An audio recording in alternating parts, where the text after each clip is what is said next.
círculo de influencia. A ver, ahora ustedes, pero en orden. Cada cristiano, ahora más ordenados. Cada cristiano,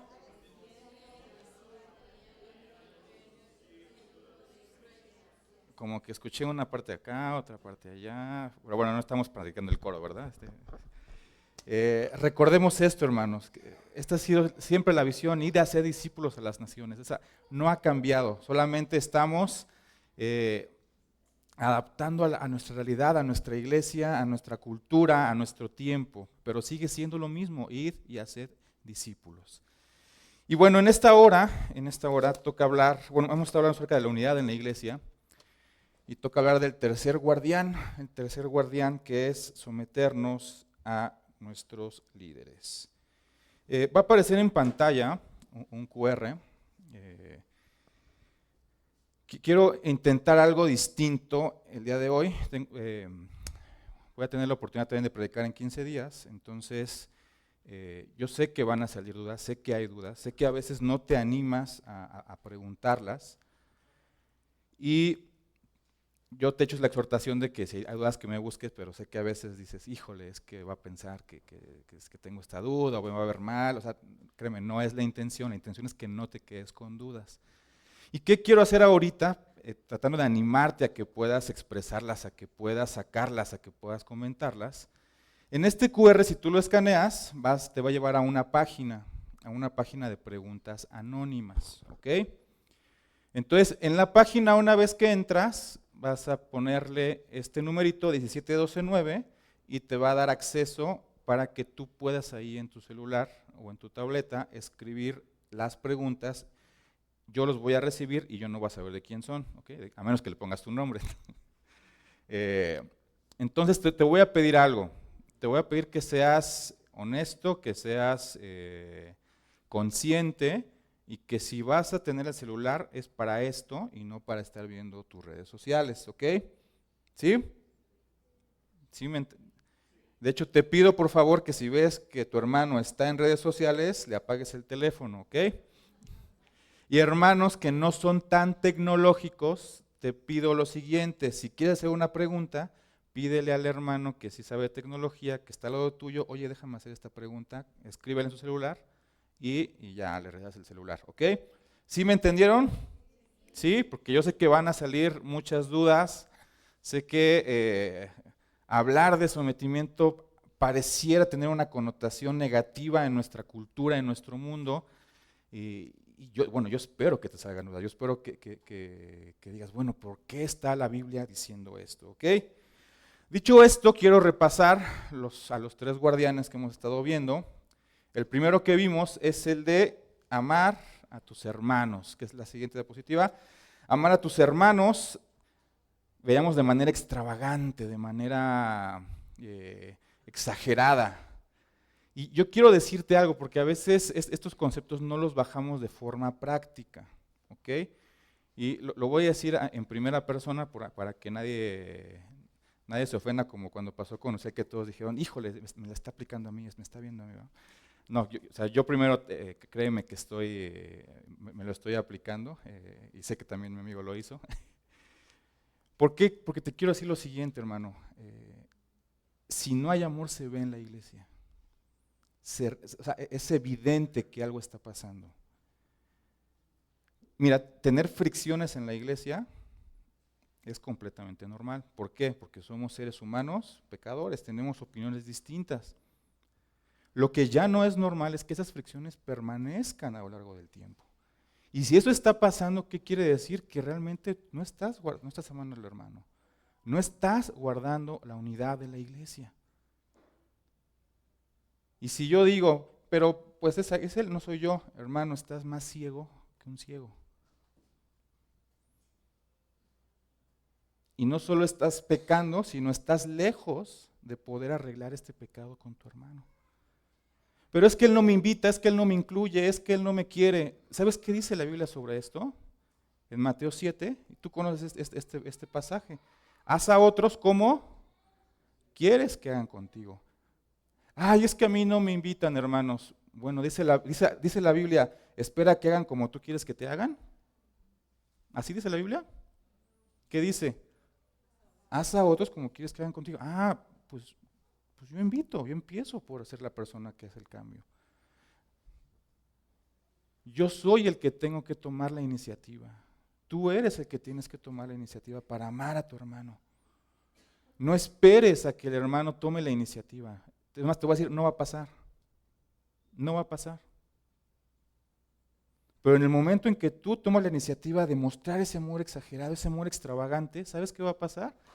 Vas a empezar a poner en marcha ese engranaje de amor. Y vas a empezar a ver esos cambios y vas a empezar a ver cómo de repente con esa persona que no aguantabas, que no tragabas, con la que siempre tienes fricciones, empieza a cambiar. No por lo que tú hayas hecho, sino porque creemos que somos creyentes, ¿verdad? ¿Y quién es el que hace la obra? El Espíritu Santo. El segundo guardián, ponerme a la murmuración. Hermanos, ahí en Mateo 5, este pasaje a veces lo ocupamos para la disciplina eclesiástica, pero realmente está hablando de restaurar relaciones. Y si tu hermano tiene algo contra ti, ¿qué dice la palabra? Deja tu ofrenda y ve y reconcíliate con tu hermano. Porque si no lo haces, ¿sabes qué va a pasar? Vas a empezar a hablar y vas a empezar a decir y vas a empezar a opinar y vas a empezar a hablar todo lo que veíamos la semana pasada con Uziel. ¿Y sabes qué está demostrando eso? Que tu interior no ha cambiado, como bien lo veíamos la semana pasada. Entonces, de manera práctica, te exhorto a esto, hermano, toma la iniciativa y restaura las relaciones, porque si no, estás en pecado. Estás en pecado. Y el pecado no nos ayuda a recuperar la unidad de nuestra iglesia. Amén. Y el día de hoy vamos a ver el tercer guardián, someternos a nuestras autoridades. Y quiero empezar y terminar con este pasaje en Números, no lo vas a encontrar ahí en tu boletín, lo quiero mencionar porque creo que es relevante para lo que quiero compartir el día de hoy. Dice en Números capítulo 20, voy a leer la versión de las Américas. Tú conoces esta historia, mi intención no es hacerte un exégesis ni predicar sobre esto, solamente tomar un punto al final, pero quiero que la tengas presente, ¿ok? Dice en Números capítulo 20, toda la congregación de los israelitas llegaron al desierto de Sin en el mes primero, y el pueblo se quedó en Cades, y ahí murió Miriam, o María, que es el mismo nombre, y ahí la sepultaron. Y no había agua para la congregación y se juntaron contra Moisés y Aarón. El pueblo discutió con Moisés y le dijo, ojalá hubiésemos perecido cuando nuestros hermanos murieron delante del Señor. ¿Por qué pues has traído al pueblo del Señor a este desierto para que nosotros y nuestros animales muramos aquí? ¿Y por qué nos hiciste subir de Egipto para traernos a este miserable lugar? No es lugar de siembras, ni de higueras, ni de viñas, ni de ganados, ni aún hay agua para beber. Entonces Moisés y Aarón fueron delante de la asamblea a la puerta de la tienda de reunión y se postraron sobre sus rostros y se les apareció la gloria del Señor. Y el Señor habló a Moisés, toma la vara y reúna a la congregación, tú y tu hermano Aarón, y hablen a la peña a la vista de ellos para que de la peña salga agua. Así saciarás para ellos agua de la peña, y beberán la congregación y sus animales. Tomó Moisés la vara de la presencia del Señor, tal como él se lo había ordenado, y Moisés y Aarón reunieron al pueblo ante la peña, y él les dijo, oigan ahora, rebeldes, ¿sacaremos agua de esta peña para ustedes?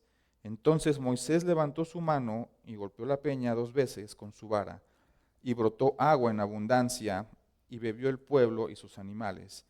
Y el Señor dijo a Moisés y a Aarón, porque ustedes no me creyeron a fin de tratarme como santo ante los ojos de los israelitas, por tanto, no conducirán a este pueblo a la tierra que les he dado. Aquellas fueron las aguas de Meriba, porque los israelitas discutieron con el Señor, y Él manifestó su santidad entre ellos. Quédate con esta historia, porque va a ser relevante para el final. Un líder en la Biblia es semejante, en cierto sentido, a un líder del mundo? Pues busca alentar, busca enseñar, busca escuchar y facilitar la ejecución y el potencial de las personas que éste lidera. Pero en esencia es completamente diferente, pues en el mundo una persona busca el liderazgo por alguna de las siguientes razones o motivaciones. Busca la satisfacción de guiar y ayudar a otros a alcanzar su potencial, que es bastante loable. El deseo de influir y generar cambios positivos en su entorno o en la sociedad. A veces hay quien lo ve como una forma de crecimiento personal y profesional. Hay quien disfruta el desafío de lo que representa liderar a las personas, ¿no? O alguna similar a estas. También hay quien busca el liderazgo teniendo motivaciones no tan nobles como las que te acabo de decir, ¿verdad? Hay quien busca poder, hay quien busca influencia, hay quien busca enriquecerse a sí mismo, ¿verdad? De cualquier forma, en la Biblia esto es distinto. Ninguno de los héroes de la fe, los apóstoles o padres de la iglesia, estando en el camino del Señor, estando en Cristo, buscaron ser líderes o se identificaron como un líder. Tú vas a encontrar cada vez que uno se identifica, ¿qué dicen? Soy siervo del Señor. Más correctamente, soy esclavo del Señor. Por supuesto, necesitamos líderes en la iglesia. Sin alguien que guíe, pues no habría orden y todo sería un caos. Imagínate, cada quien andando y jalando para donde piensan que es correcto. Y de hecho Dios da a ciertas personas ese don de poder presidir, de poder guiar. En el Nuevo Testamento hay 4 palabras que hacen referencia a estos líderes. 3 de estas palabras son sustantivos y una es un verbo. ¿Okay? Estas palabras son pastores, ancianos, obispos y los que lideran. ¿Okay? Te hago énfasis. No dice la Biblia los líderes de la iglesia en el original, dice a los que los lideran. Y esto es muy relevante. Estas 4 palabras se usan de manera intercambiable. Por ejemplo, en Hechos capítulo 20, cuando los pastores de Éfeso van a despedirse de Pablo, dice así en el 20:17 de Hechos, desde Mileto mandó mensaje a Éfeso y llamó a los ancianos de la iglesia. En el 28, después de que les da el discurso, a estos mismos ancianos les dice, tengan cuidado de sí mismos y de toda la congregación en medio de la cual el Espíritu Santo les ha hecho obispos. ¿A quién está diciendo obispos? A los ancianos de la iglesia. Para pastorear a la iglesia de Dios, ¿qué tiene que hacer el obispo? Pastorear a la iglesia de Dios.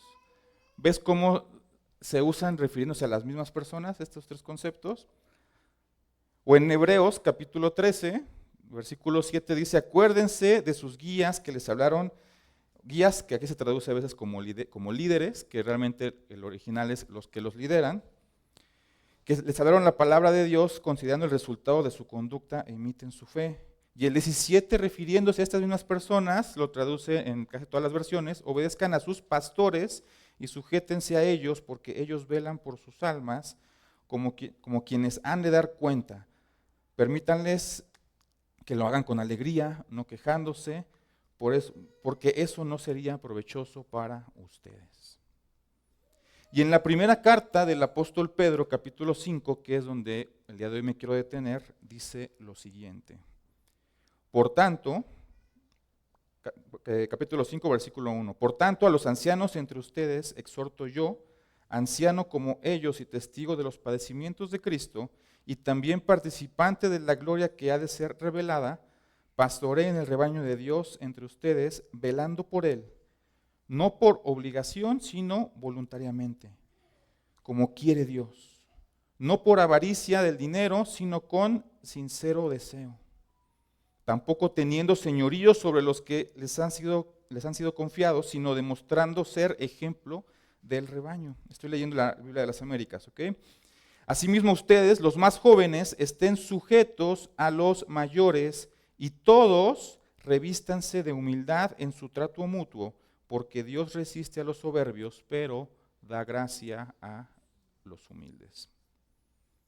Cada una de estas 4 palabras tiene un significado muy particular y se usa de una manera muy específica en la Biblia, en los pasajes.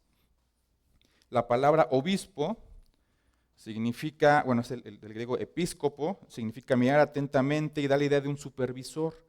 Un hombre llamado por Dios para literalmente poner su vista sobre su rebaño, sobre la iglesia de Cristo. ¿Para qué? Para proporcionar cuidado, para proporcionar protección, para proporcionar una guía. La palabra pastor, que es la palabra poimen, que hace referencia literal a un pastor, a una persona que el Señor levanta para cuidar, para alimentar, para proteger el rebaño. Los que lideran hegeomai, perdón por mi griego tan rústico, da la idea de abrir camino, de ir adelante, de guiar. Y jamás en los originales, refiriéndose a los pastores, lo vas a encontrar como un sustantivo. Jamás lo vas a encontrar como un sustantivo. Siempre que se refiere a los pastores, lo vas a encontrar como un verbo. Los que los lideran. Y esto es sumamente relevante porque Dios, a diferencia del mundo, Dios no está buscando líderes. Dios está buscando siervos. Y a algunos de estos siervos del Señor, Él les da la capacidad, Él les da el don ¿de qué? De guiar, de liderar. Y es una responsabilidad muy especial. Pero ¿ves la diferencia entre el mundo y la Biblia?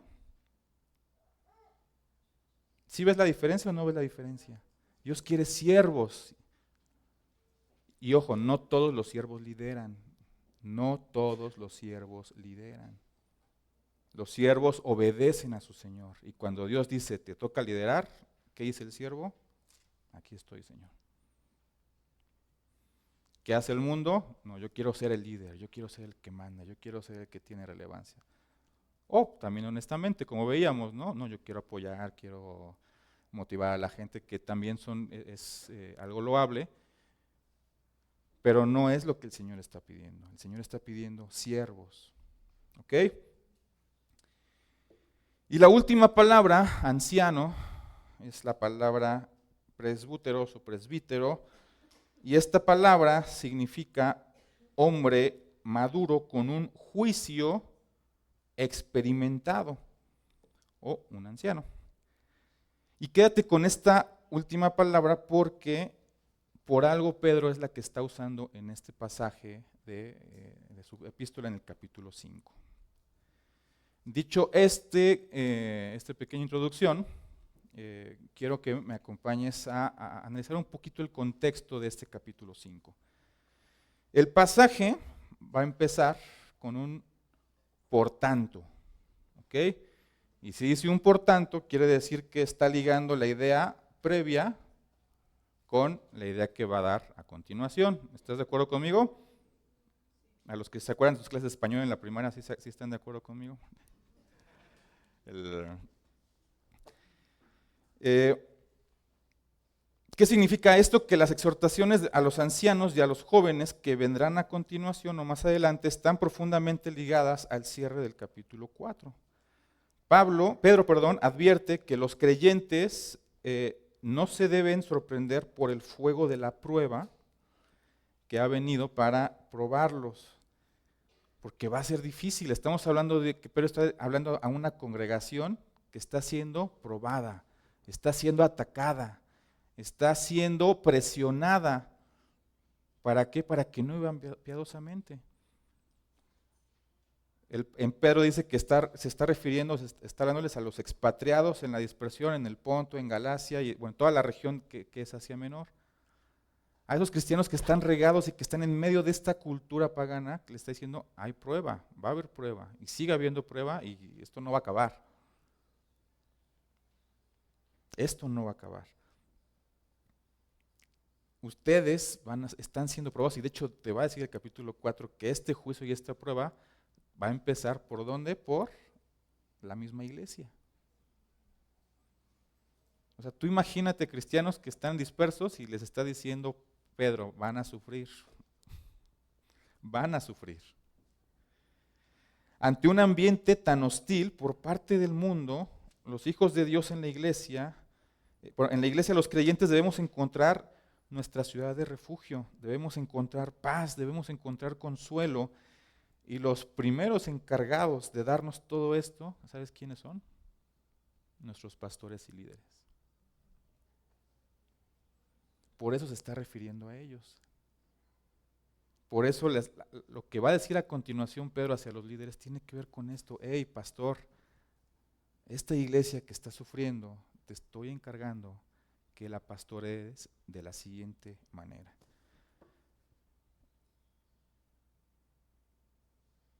Dice, continuamos con el pasaje en el capítulo 5, da 3 características muy particulares de cómo es que el pastor anciano o líder debe de cuidar a la iglesia. La primera que menciona ahí es no por obligación, sino voluntariamente. ¿Qué significa esto? A ver, pastor, nadie te está obligando. ¿Qué dice ahí en Timoteo? Si alguno desea obispado, buena cosa desea, ¿no? Buena cosa anhela. ¿Qué quiere decir esto? Que es el pastor el que ha anhelado esto, ha buscado esto para servir al Señor. Tiene un deseo genuino de poder ayudarte, de poder guiar, de poder servir al Señor. Si algún pastor está por obligación, si algún pastor está porque pues no hay otro a que te toca y te aviento, cuidado. Porque no es la forma en la que el Señor está queriendo que los pastores lideren, no por obligación, sino de manera voluntaria. Yo quiero servir, Señor, yo quiero ayudar a mis hermanos, yo quiero pastorearlos. No por avaricia del dinero, sino con sincero deseo. Y aquí está contrastando esta avaricia por una ganancia económica con un deseo genuino y ardiente de servir a los hermanos. Mira, déjame decirte algo, no te haces rico de ser pastor, ¿no? Yo soy hijo de pastor y créeme, no te haces rico, ¿no? O sea, careces de muchas cosas. Habrá iglesias donde esto pareciera ser distinto, pero bueno, hablemos de anástasis, no te haces rico de pastor, ¿ok? Pero si la motivación está en ver qué le saco, cómo agarro, de dónde puedo tomar, o sea, esa no es la motivación de un pastor. Y gracias a Dios por el consejo administrativo que nos ayuda a cuidar el corazón de nuestro pastor en esta parte, ¿verdad? Sino con un sincero deseo de ayudar, no para ver qué te saco, sino para ver qué te ayudo, en qué te pastoreo, en qué te puedo consolar. Y el tercero le dice, no como teniendo señorío sobre los que les han sido confiados, sino demostrando ser ejemplos del rebaño. No como teniendo señorío, sino siendo ejemplo. Es decir, hey, te estoy mandando a que hagas esto y tienes que hacerlo. ¿Por qué? Porque yo soy el pastor y te lo digo. No. ¿Qué está diciendo? Si yo soy el pastor, yo soy el líder, yo tengo que ser ejemplo. Hey, ven, yo te enseño cómo hacerlo. Porque eso es el ejemplo. Eso es el ejemplo. El mundo sí lo hace así, y tú lo has vivido en tu trabajo, ¿no? Está el líder y el líder manda y tú haces, ¿no? Sí, así pasa en el mundo. Yo también estuve en una empresa secular y sé que así es. Pero en la iglesia no es así. ¿Qué dice Jesús? El que quiera estar arriba, ¿qué tiene que ser? Servir. Tiene que servir. Y es la misma idea que está diciendo el apóstol Pedro. Nada de esto es tarea fácil y de hecho es sumamente difícil. Si Dios no te ha llamado al pastorado o al liderazgo de tu iglesia, yo te recomiendo que no te metas en eso. Pero sí hay una promesa para todos los líderes y pastores que permanecen fieles. Dice ahí más adelante que el príncipe de los pastores, en griego es el archipoimen, el pastor supremo, que es la idea, en su segunda venida, a estos pastores y líderes que han sido fieles, les va a dar una corona de gloria. Dice en la Reina Valera, inmarcesible, que quiere decir esto, que no se marchita, que no se oxida y que va a permanecer por la eternidad como un símbolo de fidelidad a estos líderes que han sido fieles y que han pastoreado como Dios está mandando a que pastoreen. Siguiendo con el pasaje, perdón tantito, viene la exhortación a los jóvenes. Y si bien la palabra joven señala a los que tienen menor edad, porque no son ancianos, son jóvenes, también hace referencia a los nuevos, cuando tú buscas la palabra, es decir, aquellos que son niños o jóvenes espirituales y están buscando en la iglesia dónde poder fortalecerse, dónde poder crecer, dónde poder ser pastoreados y cuidados de esta presión que el mundo hace constantemente. A estos jóvenes hay una sola exhortación, y es sujétense a sus mayores, la palabra sujétense a los presbíteros, sujétense a los ancianos, a estos hombres maduros de juicio experimentado, pues porque ellos ya han vivido, ellos saben, conocen la palabra de Dios, y ellos pueden proporcionar esta protección, este cuidado y este sustento. El versículo 5 va a completar o complementar con una expresión interesante. Dice, revístanse de humildad en su trato mutuo, porque Dios resiste a los soberbios, pero da gracia a los humildes. El Salmo 136 muchos pasajes del Antiguo Testamento refuerzan esta idea de cómo Dios rechaza al soberbio, rechaza al necio. Y este pasaje es interesante por muchas cosas, pero te voy a comentar solo dos. ¿Okay? La primera es que si tú lees este pasaje de 1 de Pedro capítulo 5, versículo 5, en la Reina Valera va a aparecer una frase que no está en el original. ¿Okay? Y esa frase es sumisos unos a otros. ¿Sí la ves? ¿Tienes ahí tu Reina Valera? ¿Lo puedes corroborar? ¿Sí o no? Vas a ver que dice, jóvenes, sométanse a los ancianos, y después dice, sométanse unos a otros. ¿Es correcto? Sumidos unos a otros. ¿Sale? Bueno, si tú revisas todas las demás versiones de la Biblia, incluidas las revisiones más modernas de la Reina Valera, no aparece así. Esta palabra no está en el original. Ya veamos, ¿no? O sea, ahora que estamos estudiando bibliología en los sábados, o sea, las traducciones pueden tener errores, sabemos que los originales creemos y confiamos que es palabra inspirada de Dios, este es un ejemplo de uno de esos errores. Sin embargo, no significa que este concepto de sumidos unos a otros no esté en la Biblia, de hecho sí está en la Biblia. Y lo vamos a encontrar en Efesios capítulo 5, 21. Y en ambos casos, en ambos pasajes, tanto este de Pedro como el pasaje en Efesios, nos van a estar hablando de orden dentro y fuera de la iglesia. Y tú vas a estar encontrando en estos dos libros, en estas dos cartas de los apóstoles, tanto Pedro como Pablo, que va a estar hablando del orden en el matrimonio, orden entre los jefes, y Pedro le va a agregar orden con nuestras autoridades civiles. Pedro es el que nos dice que tenemos que someternos al rey. ¿Ok? Pero ¿por qué Pedro no está incluyendo esta expresión que sabemos que sí es bíblica, que sí está expresada por Pablo? ¿Por qué no la está incluyendo en este pasaje? Yo creo que no lo está incluyendo porque lo que él quiere estar enfatizando es que el orden, o que hay algo más importante en el orden, y es la actitud de humildad. Es fácil tener una posición de autoridad y llenarte de orgullo. ¿No les ha pasado a veces con gente que está arriba de ustedes? A veces decimos, nuestros jefes que es bien orgulloso, ¿va? Es como una característica, ¿no? Jefe, orgullo, ¿no? Ya es como, viene junto con pegado, ¿no? Pero también es fácil estar en una posición baja y llenar tu corazón de orgullo. Es que está mal, yo lo puedo hacer mejor, ¿no? Es que tu corazón se llena a veces de rabia ante la posición que tiene ese líder. Entonces, tanto el que está arriba como el que está abajo tiene este problema de orgullo. Y es por ello que el énfasis en Pedro está en la humildad, pues se necesita humildad para poder guiar, liderar y gobernar sabiamente, pero también se necesita humildad para entender que tienes que someterte a tus autoridades.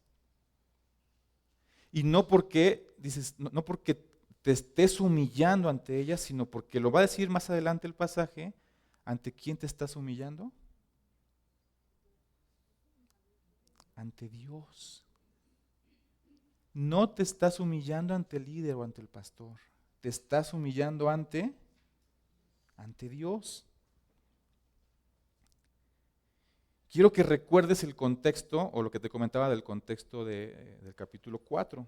Hay un mundo que está presionando a los creyentes, que los está poniendo en prueba constantemente, que está buscando destruirlos. Y las exhortaciones para los ancianos y los jóvenes no son solo para poner orden en la iglesia, sino también para protegerlos de este mundo que constantemente está queriendo seducirte, que constantemente te está queriendo atacar, que constantemente te está presionando. Mira, si en nuestro orgullo decidimos no seguir la orden de Dios en la iglesia, si en nuestro orgullo decidimos no, el pastor está mal, no, el líder está mal, no, el líder, no, es que el hermano está mal, ¿sabes qué está pasando? Que el mundo ni siquiera nos tiene que destruir, nos estamos destruyendo desde adentro.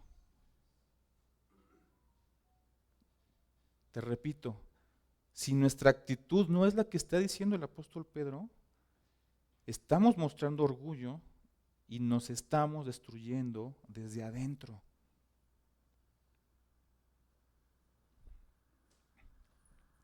Por eso, hay una exhortación final y una advertencia para todos nosotros como creyentes, ancianos y jóvenes, pastores y ovejas. Y estas son para nuestra protección. La exhortación se va a dividir en 4 partes, lo puedes ver ahí más adelante. Humillaos pues bajo la poderosa mano de Dios, para que Él os exalte cuando fuere tiempo. Joven, hermano, amigo, que no eres líder, no te estás humillando ante la persona, te estás humillando ante Dios. El que tú no te humilles ante el líder, el que tú no te sometas ante el líder, ¿sabes qué es lo que está reflejando? Que no eres humilde. Está reflejando que tú eres más sabio, que tú quieres tener la razón.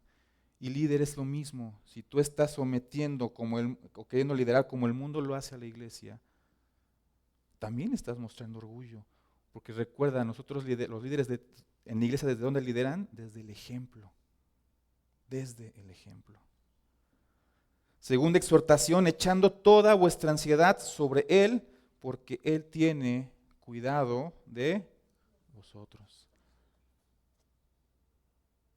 Yo me ponía a reflexionar, bueno, es que hay veces que las cosas están mal. ¿Y sabes qué dice Dios? Eso que tú, que no puedes ver la situación que avanza, tanto líder o oveja, pastor o oveja, echa esa ansiedad delante de Dios. Oye, es que el pastor se puede equivocar. Sí, el pastor se puede equivocar. En ningún momento en la Biblia te va a decir que los pastores que son infalibles. Pero ¿qué está diciendo el Señor? Sí, ok, se puede equivocar, pero esa ansiedad, échala en mí, ponla en mí. Yo tengo cuidado de ti, yo soy el que estoy permitiendo que las cosas avancen como tienen que avanzar. Y yo puse a tu pastor o yo puse a esa persona, ese miembro de la congregación en ese lugar por algo y yo tengo control, dice el Señor. Esa ansiedad que puedes tener, esa falta de claridad que tú puedes tener, ponla sobre mí, dice el Señor. Echa toda ansiedad sobre mí porque yo soy el que tengo cuidado de ti y yo tengo cuidado de la iglesia porque no es tu iglesia, es la iglesia del Señor. Tercero, sed sobrios y velad. Sed sobrios no está hablando aquí de borracheras, hay pasajes que hablan de borracheras, pero este está hablando de qué, de esa toxicidad que el pecado empieza a traer sobre ti. Porque déjame te digo algo, cuando crees que tienes la razón, nadie te va a hacer cambiar de opinión. Nadie me va a hacer cambiar de opinión. Y yo tengo que estar firme, tengo que estar sobrio, tengo que estar velando para que mi corazón no se llene de qué, de orgullo. Y la cuarta exhortación va ligada con la advertencia, resistir el ataque firme en la fe. ¿Por qué? Porque si tu corazón está lleno de orgullo, hermano, eres una presa fácil para que el enemigo te devore. Si tu corazón está lleno de orgullo, eres una presa fácil para que el enemigo te devore.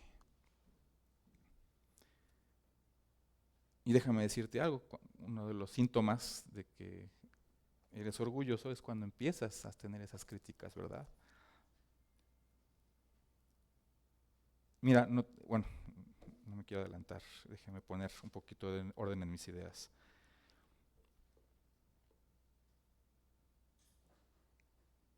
Pedro va a acabar el capítulo 5 con esta hermosa promesa. Mas el Dios de toda gracia que nos llamó a su gloria eterna en Jesucristo, después de que hayáis padecido un poco de tiempo, Él mismo os perfeccione, afirme, fortalezca y establezca. A Él sea la gloria y el imperio por los siglos. Amén. Hermano, vamos a sufrir. O sea, si viniste a Cristo pensando que todo iba a ser color de rosa, pues no te predicaron bien el Evangelio. Es normal. Y vamos a sufrir tanto por la presión del mundo como por esas fricciones que tenemos aquí en la iglesia. Es normal. Pero no es normal que esas fricciones permanezcan. No es normal porque eso es pecado, hermano. Y todos las hemos tenido, yo las he tenido. Seguramente aquí habrá algunos de ustedes que han tenido fricciones conmigo y es normal. Y si no te he pedido perdón, permíteme acercarme después para pedirte perdón, ¿no? Y si no sé de qué fue, por favor acércate para decirme, hermano, me dolió esto que me hiciste, y créeme, tal vez no lo tengo en cuenta, pero déjame saber para poder arreglar la relación.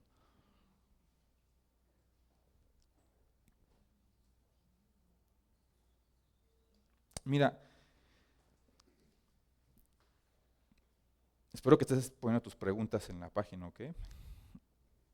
¿Qué pasa si mi autoridad está mal? ¿Qué pasa si el líder se está equivocando? ¿Qué pasa si sus facultades están impidiendo hacer su trabajo? Son preguntas pues, normales que nos podemos hacer. Y si estas preguntas salen de un corazón humilde, déjame decirte que tu actitud va a ser la de apoyo. Tu actitud va a ser la de un amigo hacia esa autoridad, hacia ese líder. Tu actitud va a ser de soportar su ministerio. Y si hay algo que marcar, lo vas a hacer con honra. Y lo vas a hacer buscando el bien de la iglesia. Pero si estas preguntas nacen de un corazón orgulloso, ¿sabes qué vas a hacer? Te vas a empezar a quejar. Vas a empezar a murmurar. Y déjame decirte qué pasa ante esas quejas. ¿Qué haces cuando vienen de un corazón orgulloso? Y quiero regresar por esto al pasaje de Números. Este pasaje es conocido por narrar el pecado de Moisés. ¿Sí? ¿Todos lo han escuchado? ¿Todos han escuchado este pasaje? ¿Lo han leído alguna vez? Así como que los veo con cara de que tal vez sí, tal vez. Quiero que consideres algunos puntos de este pasaje conmigo, ¿ok? No solo era un pueblo entero que se quejaba por falta de agua. este pueblo que se quejó específicamente ya era la nueva generación que nació y creció en el desierto. ¿Te acuerdas que hubo un evento parecido? Bueno, este evento fue la generación que salió de Egipto. Fue la generación que pecó, fue la generación que no entró a la tierra prometida. Pero esta generación que se está quejando en el capítulo 20 es la generación que nació en el desierto. Y es la generación que no había aprendido de los errores de sus padres. Otro punto a considerar es que Moisés había sido confirmado y protegido por Dios durante todo su ministerio. Dios constantemente en el desierto fue respaldando a Moisés una y otra y otra y otra y otra vez. ¿Por qué? Pues porque Dios fue quien llamó a Moisés. Este pasaje de Números, está empezando con la muerte de María o de Miriam, depende de la versión que leas, y es interesante porque esta mujer hermana de Moisés fue la que intentó quedarse con el lugar de Moisés años atrás. ¿Y sabes qué pasó cuando ella intentó quedarse con el liderazgo que Dios le dio a Moisés? Dios no la respaldó.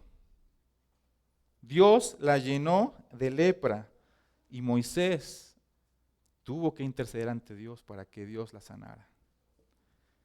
Y un cuarto punto a considerar es que Moisés tenía una instrucción clara de parte de Dios, y era hablar a la roca.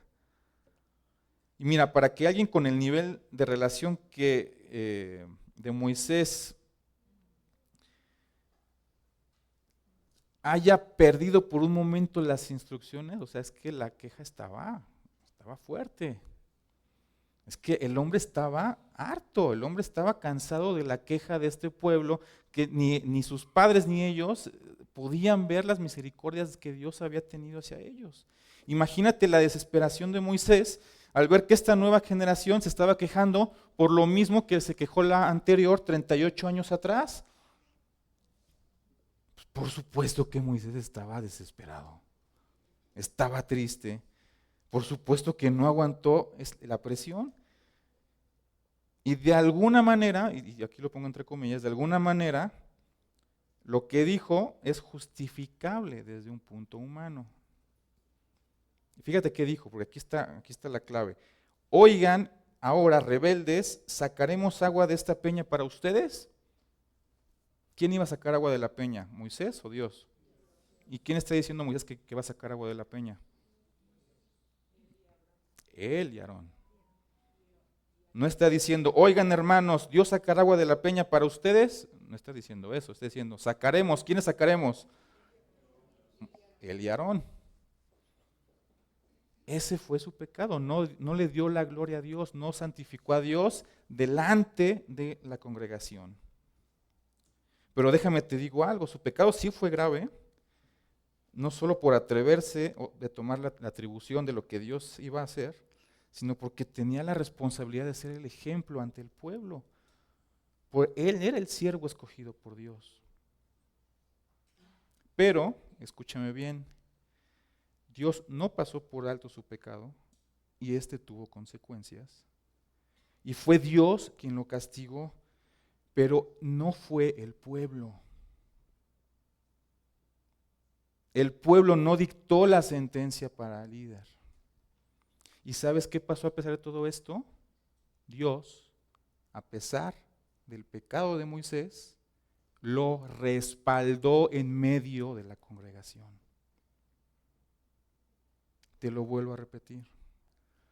A pesar del pecado grave de Moisés, Dios lo respaldó delante de la congregación. No nos toca juzgar, sobre todo si son temas de formas. O sea, cada pastor, cada congregación, todos tienen su criterio. A menos que sea un pecado visible y confirmado, dice el apóstol Pablo a Timoteo que a los ancianos no admitas acusación a no ser con testigos, ¿ok? Pero si no es así, no nos toca juzgar, nos toca obedecer, nos toca someternos. Amados, los líderes no son perfectos, se equivocan, pecan, tienen luchas y además tienen que lidiar con la queja de la congregación. No te estoy diciendo que si hay una práctica pecaminosa la tienes que dejar pasar, no. Tampoco te estoy diciendo que tienes que estar de acuerdo con el pastor o el líder. Te estoy diciendo que Dios respalda a sus siervos.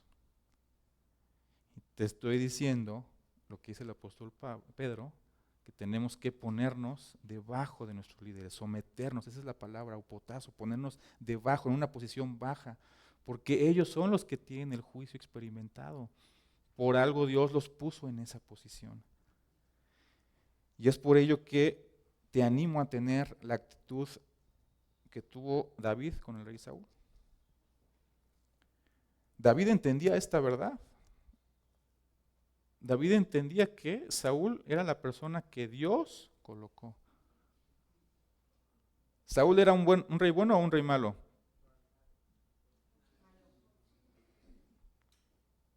O sea, imagínate, que quiso, o sea, atentó contra la vida de David en más de una ocasión. Quería matar al siervo, a su siervo, Saúl a su siervo David. Pero David entendía esto. Y jamás se atrevió a levantar su mano en contra del rey, en contra del líder de la nación. Por el contrario, le sirvió aún estando en el exilio. Lo honró y le perdonó la vida. Y lloró, dice la Biblia que lloró por este hombre que lo quería matar cuando el rey murió. David supo someterse a una autoridad humana puesta por Dios. Amado, cierro con esto. Protejamos la unidad de nuestra iglesia sometiéndonos a nuestras autoridades, humillándonos delante de Dios y teniendo de manera práctica la actitud que tuvo el rey David para con Saúl. Vamos a orar. Amado Padre, amado Dios, te alabamos, te exaltamos, Padre, y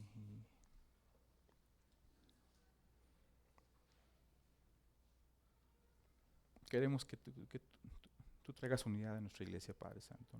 No es fácil, no. Hay cosas que vemos, hay cosas que no vemos, hay situaciones que entendemos, situaciones que no. Pero es tu iglesia, Señor, y tú la proteges, Padre Santo. Es tu iglesia y tú la mantienes. Es tu iglesia y tú designas quién está al frente y quién no.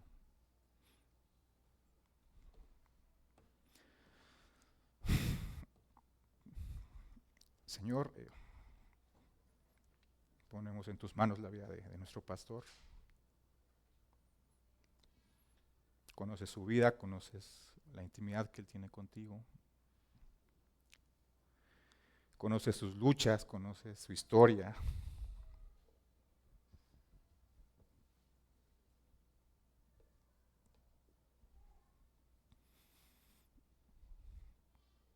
Y lo has respaldado, mi Dios, lo has respaldado en más de una ocasión. Lo sigues respaldando. Lo sigues manteniendo. Y podemos o no estar de acuerdo con muchas cosas, pero es tu siervo, Padre.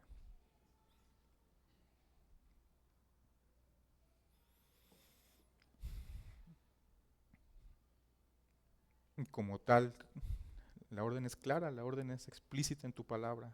Someternos y respetar a nuestras autoridades.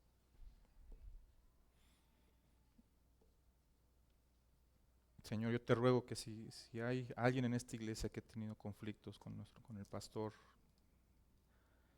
que si habemos personas que no hemos estado de acuerdo y no hemos honrado como tú lo pides, Padre Santo, que podamos acercarnos y podamos animarlo, exhortarlo, alentarlo,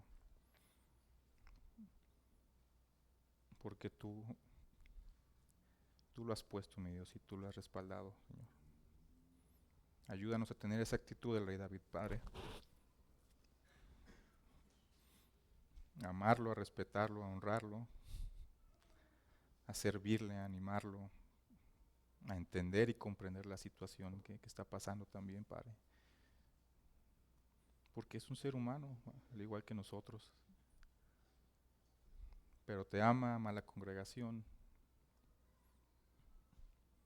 Y tú lo tienes aquí, Padre. Señor, ayúdanos como iglesia a poder soportarlo, a poder exhortarlo, a poder animarlo, a poder ayudarlo, Padre Santo, y que podamos ver a través de esto cómo crece la unidad entre nosotros, Padre.